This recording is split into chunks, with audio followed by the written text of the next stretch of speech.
Welcome to This Explainer. We've got a massive, highly complex web of events to untangle today.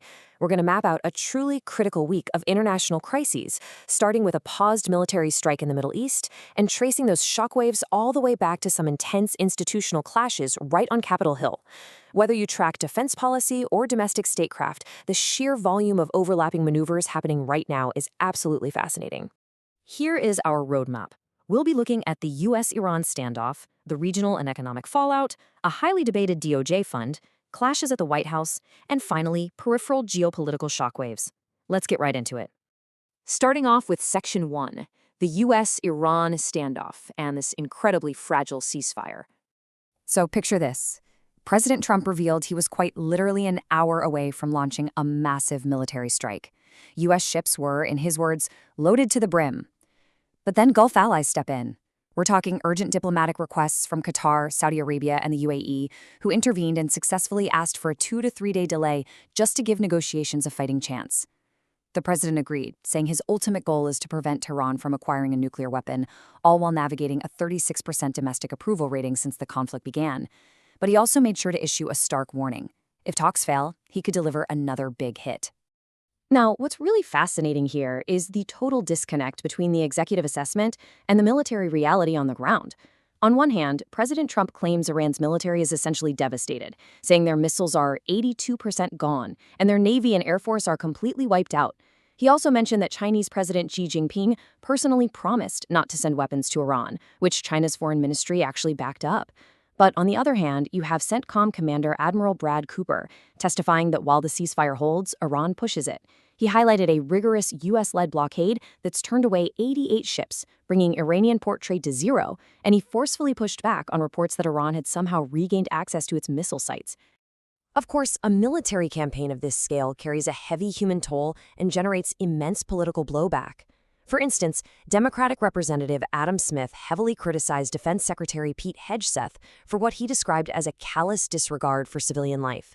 This came after a highly complex strike on a school located at an Iranian Revolutionary Guard missile site, which killed over 165 people.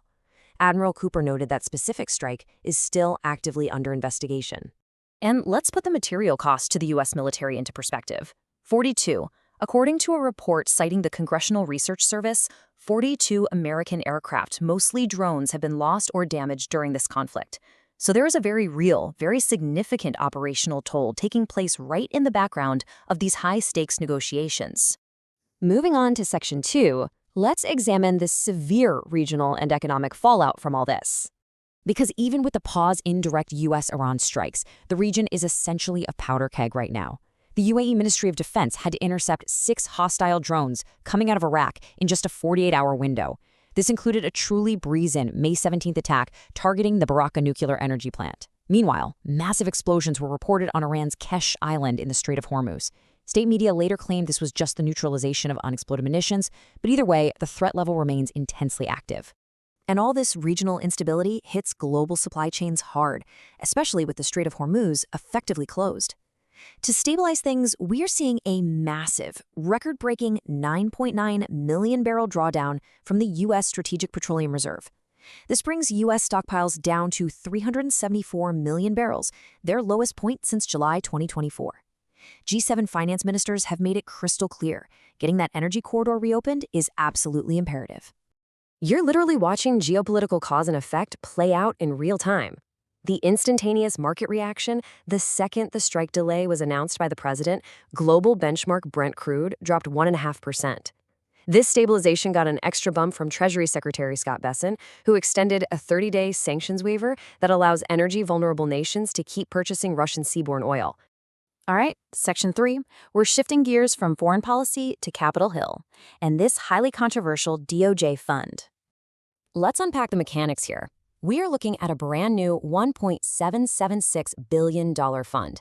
It was set up following the settlement of a $10 billion lawsuit President Trump had filed against the IRS. The stated goal is to compensate allies of the president who claim the previous administration's justice system unfairly targeted them. Now, the Justice Department was very specific about one thing. The Trump family will get a formal apology, but absolutely no money. However, acting Attorney General Todd Blanche faced intense grilling from Senate Democrats about whether January 6th defendants could get payouts. Blanche's response? Anybody can apply. The final calls will be made by a 5-member commission that he personally appoints. And it's really important to note, the unease over this is truly bipartisan. While many Republicans have kind of steered clear of the topic, Senator Bill Cassidy didn't hold back, calling the initiative a slush fund and pointedly reminding the administration that we are a nation of laws. Even Senate Majority Leader John Thune openly admitted he's not a fan and fundamentally questioned its purpose. To give this some analytical context, Acting AG Blanche actually defended the fund by comparing it to an Obama-era settlement for Native American farmers. But critics were quick to point out the stark differences. That Obama-era fund came from a long-running court-supervised discrimination lawsuit.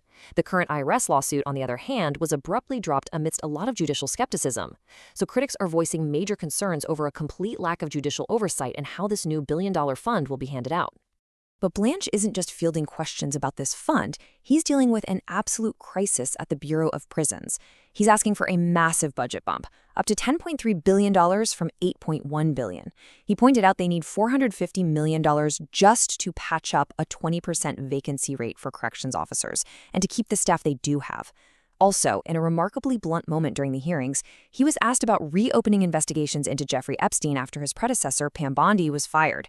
Blanche just flatly replied, he's dead, effectively shutting down the probe, though he promised to keep pursuing other bad actors impartially. That brings us to Section 4. Institutional clashes happening right on the White House grounds. President Trump recently showed off a highly secretive, heavily fortified structure being built at the East Wing. What started out being described as a ballroom has completely doubled in size into what's being called a shield. We're talking a drone-free roof, powerful concrete, a military hospital, and research facilities. And here's the kicker. The president noted this massive security complex is actually being privately funded by corporate donors. He specifically name-dropped tech and defense giants like Apple, Amazon, Lockheed Martin, and Meta. But here's where the friction kicks in. Who is paying for the security elements? The administration tried to get $220 million from Congress for security as part of a broader request. Well, the Senate parliamentarian stepped in and ruled that adding this to the GOP's budget reconciliation bill was out of order. This legislative roadblock led to some very direct, very frustrated lobbying from the president straight to Majority Leader Thune. Thune basically shrugged it off as the nature of the beast, but it perfectly highlights this ongoing clash over executive projects versus congressional purse strings. Finally, Section 5, the peripheral geopolitical shockwaves playing out in the background. Because while all of this is happening, several other major flashpoints are erupting simultaneously. Down in Cuba, they're dealing with severe blackouts and gas shortages. Why? Because the U.S. invasion of Venezuela halted critical oil shipments, and that's now being compounded by the president threatening new tariffs. Over in Gaza, the Treasury Department just slapped sanctions on 4 European activists who are on an aid flotilla out of Turkey, calling it a pro-terror move to undermine peace. Domestically, high-stakes politics are raging in Texas, with Trump teasing an endorsement in the super-tight Senate runoff between John Cornyn and Ken Paxton. And on the cultural front, after a 250th anniversary prayer event, the president credited Christianity for the nation's success, claiming he's revitalized religion and filled up churches, brushing right past critics worried about blurring the lines of church and state. So as we wrap up this explainer, looking at everything from paused airstrikes in the Gulf to fortified White House ballrooms and highly debated DOJ funds, we're left with a massive question to ponder. Does this convergence of global standoffs and domestic institutional bypasses represent a temporary crisis? Or are we looking at a permanent shift in U.S. statecraft?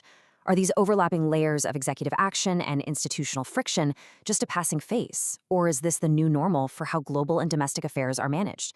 It's a critical strategic question to keep in mind as these events unfold. Thanks so much for diving into all of this with me, and definitely keep your eyes on how these institutional conflicts develop next.